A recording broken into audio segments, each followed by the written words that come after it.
നമസ്തേ, പ്രിയമുള്ള ഡോക്ടർ മാരാജി പ്രേക്ഷകരെ. നാം ഇപ്പോൾ ചർച്ച ചെയ്യുന്ന ഒരു വിഷയം ശനിമാറ്റവുമായി ബന്ധപ്പെട്ട സംഭവ വികാസങ്ങളാണ്.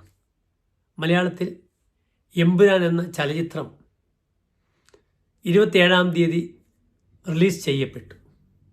അന്നു മുതൽ ഈ നിമിഷം വരെ ഇവിടെ ദിവസവും വിവാദങ്ങൾ കത്തിപ്പടരുകയാണ്. യഥാർത്ഥത്തിൽ എമ്പുരാൻ എന്ന ചിത്രം റിലീസ് ചെയ്തത് 2025 മാർച്ച് 27-ാം തീയതിയായിരുന്നു, വ്യാഴാഴ്ചയായിരുന്നു. ചതയം നക്ഷത്ര ദിനത്തിലാണ് അത് റിലീസ് ചെയ്യപ്പെട്ടത്. സാധാരണ ശുഭകാര്യങ്ങൾക്ക് നാം സ്വീകരിക്കുന്ന നക്ഷത്രമാകുന്നു ചതയം നക്ഷത്രം. പക്ഷേ ഈ എമ്പുരാൻ എന്ന ചിത്രവുമായി ബന്ധപ്പെട്ട് കിടക്കുന്ന പ്രധാനമായും നാം ചർച്ച ചെയ്യുന്നത് 3 വ്യക്തികളുടെ കാര്യങ്ങളാണ്. ഒന്നാമതായി ഇതിന് കാശിറക്കിയ ശ്രീ ഗോകുലം ഗോപാലൻ. അവസാന നിമിഷമാണ് അദ്ദേഹം ഇതിൽ എത്തിപ്പെട്ടത്. അതിനു മുമ്പ് ഞാനിവിടെ നിങ്ങളുടെ വീഡിയോ ചെയ്യുന്ന ഈ ഘട്ടത്തിൽ ബ്രിട്ടനിലെ ഒരു വലിയ വ്യാപാരിയായ ലൈക്ക പ്രൊഡക്ഷൻസിൻ്റെ ഉടമ അല്ലിരാജ സുഭാങ്കരനാണ്. ഒരു ജാഫ്ന ശ്രീലങ്കൻ തമിഴനാണ് യഥാർത്ഥത്തിൽ ഇതിൻ്റെ ഇൻവെസ്റ്ററായി ആദ്യം വന്നത്. ലൈക്ക പ്രൊഡക്ഷൻസ്, ഞാനിന്ന് ഉപയോഗിക്കുന്ന എൻ്റെ മൊബൈലിലെ 2 സിമ്മുകളും ലൈക്കയുടേതാണ്. ഇവിടുത്തെ പ്രധാനപ്പെട്ട റേഡിയോ സ്റ്റേഷനുകൾ എല്ലാം തന്നെ ലൈക്കയുടേതാണ്. Broadcasting മേഖലയിലായാലും networking മേഖലയിലായാലും UK-യിലൊരു കിങ്ങാണ് ശുഭാങ്കരൻ. അദ്ദേഹത്തിൻ്റെ സഹോദര സ്ഥാപനം, ലൈക്കയുടെ സഹോദര സ്ഥാപനമാകുന്നു ലെബാര. ഈ 2 പേരുമാണ് ലണ്ടൻ മാർക്കറ്റ് നിയന്ത്രിക്കുന്നത്. ഇന്ത്യയിൽ എയർടെല്ലും ജിയോ നിയന്ത്രിക്കുന്നത് പോലെ തന്നെ. വർഷങ്ങളായി തമിഴ് സിനിമാ മേഖലയിൽ ധാരാളം ഇൻവെസ്റ്റ് ചെയ്ത അദ്ദേഹത്തിന് വളരെയധികം ക്ലേശങ്ങളുണ്ടായി. അദ്ദേഹത്തിൻ്റെ കൈ പൊള്ളി, ആയിരക്കണക്കിന് കോടി നഷ്ടം അദ്ദേഹത്തിന് സംഭവിച്ചു കഴിഞ്ഞു. അതിൻ്റെ ഒരു പ്രത്യാഘാതം എന്ന നിലയിലായിരിക്കാം എമ്പുരാൻ്റെ നിർമ്മാണത്തിൻ്റെ പ്രത്യേക ഘട്ടത്തിൽ തന്നെ അദ്ദേഹം അതിൽ നിന്നും പിന്മാറിയത്. അതിനുശേഷമാണ് ശ്രീ ഗോകുലം ഗോപാലൻ ഈ ഒരു മേഖലയിലേക്ക് ഇൻവെസ്റ്ററായി വരുന്നത്. പഴയ കാലത്തൊരു ചൊല്ലുണ്ട്, കണ്ടകൻ കൊണ്ടേ പോകൂ, കണ്ടകശനി കൊണ്ടേ പോകൂ, അഷ്ടമശനി അഷ്ടിക്ക് വക നൽകില്ല, 7ര ശനി എരന്നു പോകേണ്ടി വരും എന്നൊക്കെ നാട്ടിലുള്ള സാധാരണ ലോക്കലായ ജ്യോതിഷികൾ, ചെറിയ രീതിയിൽ ജ്യോതിഷം ചെയ്യുന്ന നമ്മുടെ പഴയ ജ്യോതിഷികൾ ഉപയോഗിച്ചു വരുന്ന വാക്കുകളാണിത്. പലപ്പോഴും അന്വർത്ഥങ്ങളാകാറുണ്ട്. കണ്ടകൻ കൊണ്ടേ പോകൂ, കണ്ടകശനിയിൽ പലതും നഷ്ടപ്പെട്ടു പോകും, രാജ്യം വിട്ടുപോകും, ബുദ്ധിമുട്ടോടുകൂടി ഓടിപ്പോകേണ്ടി വരുന്ന അവസ്ഥ വരും. അഷ്ടമശനിയാണെങ്കിൽ അഷ്ടിക വകയുണ്ടാകില്ല എന്നാണ്. കാരണം 8-ാം ഭാവം പലപ്പോഴും സാമ്പത്തികമായ അങ്ങേയറ്റത്തെ പ്രയാസങ്ങളെ സൂചിപ്പിക്കുകയും ചെയ്യുന്നു. 7ര ശനിയാണെങ്കിൽ എരന്നു പോകുമെന്നാണ്. പലപ്പോഴും 7ര ശനിയിൽ ജന്മശനിയൊക്കെ കാഠിന്യത്തിൻ്റെ അങ്ങേയറ്റം ഒരു വ്യക്തിയെ നയിക്കുന്നത് കാണാം. എമ്പുരാനുമായി ബന്ധപ്പെട്ട് കിടക്കുന്ന പ്രധാനപ്പെട്ട 3 വ്യക്തികളെ നമുക്ക് ചിന്തിക്കണം. ആദ്യമായി നമുക്ക് ചിന്തിക്കേണ്ടുന്നത് ഒന്ന് പ്രധാനമായും അല്ലിരാജ ശുഭാകരനെ പറ്റി ചിന്തിക്കാം. അദ്ദേഹത്തിന് അത്തം നക്ഷത്രമാണ്. 1973 ജനിച്ച അദ്ദേഹത്തിന് 52 വയസ്സ് പൂർത്തിയായി. അദ്ദേഹത്തിന് അത്തം നക്ഷത്രമാണ്. അദ്ദേഹത്തിന് ഒരു കണ്ടകശനിയുടെ ആരംഭം വരുന്നതേ ഉള്ളൂ. പക്ഷെ അതിനു മുമ്പ് വർഷങ്ങളായി തന്നെ അദ്ദേഹത്തിൻ്റെ ജാതകത്തിൻ്റെ ദോഷമായിരിക്കാം അദ്ദേഹം കൈവച്ച സിനിമാ മേഖല മുഴുവനും അദ്ദേഹത്തിന് പൊള്ളി ബുദ്ധിമുട്ടായ അനുഭവം ഉണ്ടായപ്പോഴാണ് അദ്ദേഹം യഥാർത്ഥത്തിൽ എമ്പുരാനിൽ നിന്നും പിന്മാറിയത്. രണ്ടാമത് ഇതിൻ്റെ നിർമ്മാതാവായ ആന്റണി പെരുമ്പാവൂർ, അദ്ദേഹത്തിൻ്റെ നക്ഷത്രം ഞാൻ മനസ്സിലാക്കുന്നത് അദ്ദേഹത്തിൻ്റെ നക്ഷത്രം കന്നിരാശി ചിത്ര നക്ഷത്രമാണെന്നാണ്. അദ്ദേഹം ചിത്രനക്ഷത്രം തുലാൻ രാശി ആയിരുന്നെങ്കിൽ മോഹൻലാലുമായി ഇത്ര വലിയ ഒരു ആത്മബന്ധം ഉണ്ടാകില്ല. ഷഷ്ടാഷ്ടമമാണ്. കാരണം മോഹൻലാലിൻ്റെ നക്ഷത്രം രേവതി നക്ഷത്രമാണ്. ചിത്രനക്ഷത്രം കന്നിരാശി ആയതുകൊണ്ടായിരിക്കാം അദ്ദേഹം മോഹൻലാലുമായി ഒരു വളരെയധികം ആത്മബന്ധം സ്ഥാപിച്ചതും അദ്ദേഹത്തിൻ്റെ കൂടെ ഇത്രയും വർഷം നിലനിന്നു പോരുന്നതും. ഇനിയിപ്പോൾ മോഹൻലാലുമായി നിലനിന്നില്ലെങ്കിൽ തന്നെ ആന്റണി പെരുമ്പാവൂർ മലയാള സിനിമാ മേഖലയിൽ അങ്ങേയറ്റം ശക്തനാണ്. നിറയെ തന്നെ തിയേറ്റർ സമുച്ചയത്തിൻ്റെ ഉടമസ്ഥനാണ് അദ്ദേഹം. ഇന്ന് മോഹൻലാൽ ഇല്ലെങ്കിലും അനന്യ പെരുമ്പാവൂരിന് നിലനിൽക്കാൻ പറ്റും ഇൻഡസ്ട്രിയിൽ? പ്രിയമുള്ള പ്രേക്ഷകരെ, അടുത്തതായി നാം ചർച്ച ചെയ്യുന്നു എമ്പുരാൻ വിഷയവുമായി ഏറ്റവും അധികം ഇന്ന് വിവാദങ്ങളിൽ കത്തി നിൽക്കുന്ന നമ്മുടെ പ്രസിദ്ധനായ അഭിനേതാവ്, നിർമ്മാതാവ്, സംവിധായകൻ എല്ലാമായ ശ്രീ പൃഥ്വിരാജ്.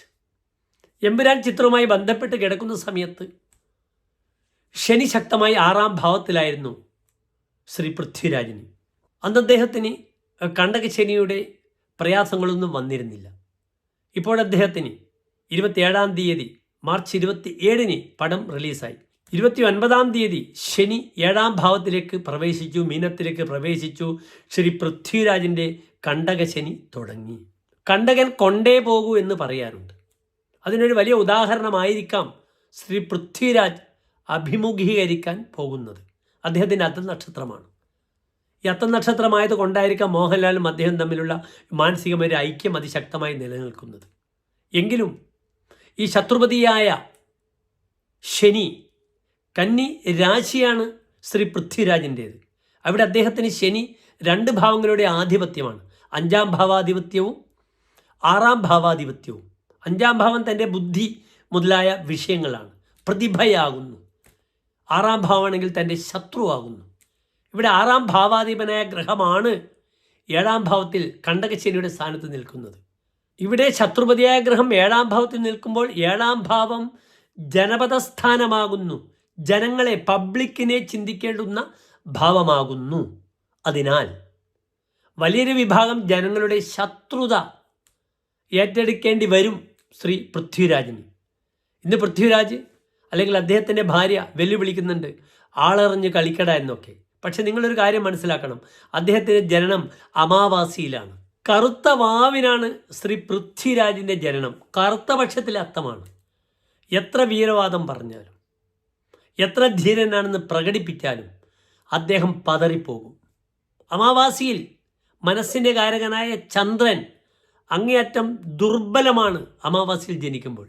അതിനാൽ എത്ര ശാരീരികമായും മാനസികമായും ധൈര്യം പുറത്ത് പ്രകടിപ്പിച്ചാലും അദ്ദേഹം ഈ ഒരു വിഷയത്തിൽ പതറിപ്പോകും, ഒരു സംശയവുമില്ല.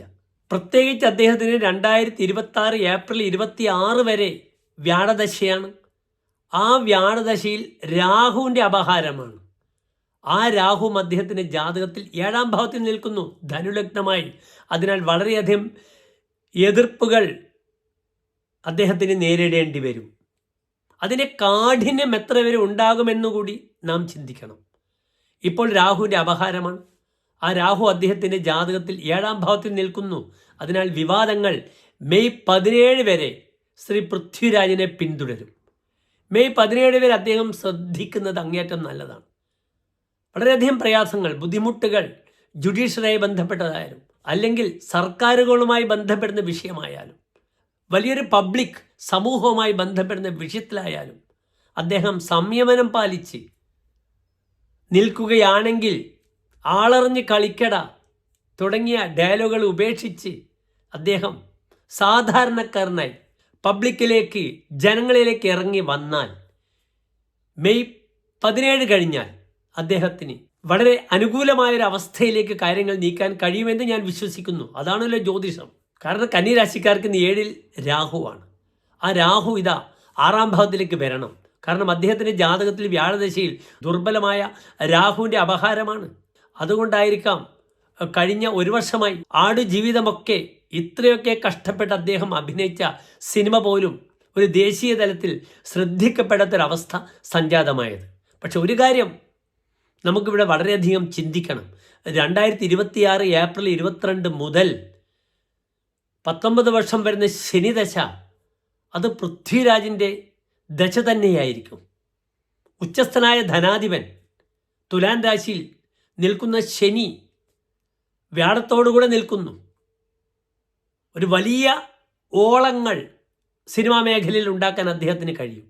ഈ താൽക്കാലികമായ ദുഃഖങ്ങളോ പ്രതിസന്ധികളോ ആത്മസംയമനം പാലിച്ച് അദ്ദേഹമായാലും അദ്ദേഹത്തിൻ്റെ കുടുംബാംഗങ്ങളായാലും സമൂഹത്തെ കൊഞ്ഞനം കുത്തി കാണിക്കാതെ ശ്രദ്ധിക്കുകയാണെങ്കിൽ മെയ് 17 കഴിയുമ്പോൾ അദ്ദേഹത്തിൻ്റെ ഈ രാഹുമാറ്റം അദ്ദേഹത്തിൻ്റെ തുണയ്ക്കും. അടുത്ത വർഷം 2026 ഏപ്രിൽ 22 മുതൽ 19 വർഷത്തെ ശനിദശ, അത്ര വലിയൊരു ദശ സാധാരണ സിനിമക്കാരുടെ ജാതകത്തിൽ കാണാറില്ല.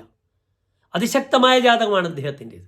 ബുധൻ ഉച്ചസ്ഥനാണ്. അദ്ദേഹത്തിൻ്റെ കർമാധിപനായ ബുധൻ ഭദ്രമഹായോഗം ചെയ്ത് ഉച്ചത്തിൽ നിൽക്കുന്നു. പക്ഷെ അവിടെ ഈ അമാവാസി എന്ന ആ ഫലം അദ്ദേഹത്തിന് വലിയ ബുദ്ധിമുട്ടുണ്ടാക്കും. കറുത്ത വാവ്. ശുക്രനും നീചസ്ഥനാണ്. നമ്മൾ അറിയാത്തൊരു പൃഥ്വിരാജിനെ നിങ്ങൾക്ക് മനസ്സിലാക്കാൻ കഴിയും. പലപ്പോഴും അദ്ദേഹം ഒറ്റപ്പെട്ടു പോകും. ആ ഒറ്റപ്പെട്ടു പോകുന്ന ദുഃഖം അതിശക്തമായി അദ്ദേഹം അനുഭവിക്കേണ്ടി വരും, എത്ര ചിരിച്ചു കളിച്ചാലും. ഏതായാലും ശ്രീ പൃഥ്വിരാജിനും ഈ കണ്ടകശനി പരുക്കേൽക്കാതെ അദ്ദേഹത്തെ രക്ഷപ്പെടുത്തട്ടെ എന്ന് ഞാൻ ആശംസിക്കുന്നു.